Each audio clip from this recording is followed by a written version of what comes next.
ও ভাতিজা, ভালো আছেন নি বা? ওই যে আগামীকাল তো 2025 সাল, নতুন বছর। তো আপনাদের আতশবাজি, ফুটকা হাটকা না কি কি জানি জোরে জোরে শব্দ করে, এগুলো কি করবেন? আনন্দ করবেন না? কিন্তু আপনাদের আনন্দের বুকে ছাই দিয়ে দিছে। যারা আপনাদের এই আনন্দের বুকে ছাই দিছে তাদেরকে অবশ্যই অসংখ্য ধন্যবাদ। কারণ রাত 12টার পরে যে নতুন বছর শুরু হইতো, সেটার উপলক্ষে অনেকেই আছে যে সারা মাস ভালো একটু খাবার কিনে খাওয়ার মতো সামর্থ্য হয় না। তারাও ওই যে ফটকাবাজি আইনা এত জোরে জোরে শব্দ করে, যা এই শব্দের আওয়াজে অনেক মানুষ সমস্যা হতো অনেকেরই। এমনও শুনছি যাদের যে কি একটা রোগ আছে জানি, ওটা বেশি বিকট আওয়াজ শব্দ হলে তাদের সমস্যা হয়। তো এরকম আমি অনেক শুনেছি। আর যেহেতু শহর এলাকাতে থাকি, সেক্ষেত্রে মানে এই আতশবাজিগুলো এত বিকট শব্দ, এত সমস্যা হয়।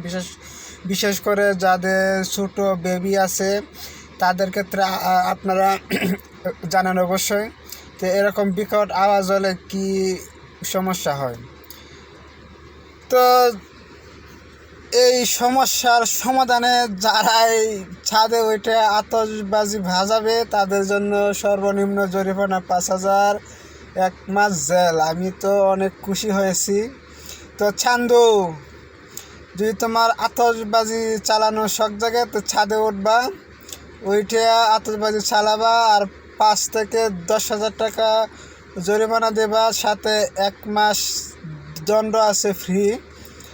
এরকম যদি যাদের আগ্রহ থাকে তাহলে তারা অবশ্যই আতশবাজি চালাইতে পারো। আশা করি এরকম শাস্তির আইন যেহেতু হয়েছে, এটা শোনার পর আর কেউ এরকম আতশবাজি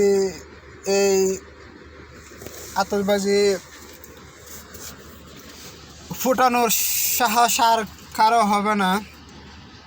আশা করি এই বছরটা অনেক শান্তিতে, আরামে, নিশ্চিন্তে কাটাতে পারবো। প্রতি বছরের শুরুতে মানে সন্ধ্যা থেকে আরম্ভ হয় এরকম সারা রাত প্রায় 1:30টা 2টা পর্যন্ত এত বিকট পরিমাণ আওয়াজ হতো। এই বছর আশা করি আওয়াজটা শুনতে পাবো না। এই জন্য যারা এই দায়িত্ব নিয়ে যারা এই আইন করেছেন, শাস্তির বিধান রাখছেন, তাদেরকে অবশ্যই অসংখ্য ধন্যবাদ। সবাই ভালো থাকবেন, চান্দু ভাইয়েরাও ভালো থাকবেন। এবার আতশবাজি না বাজানোর জন্য অগ্রিম ধন্যবাদ আপনাদেরকেও।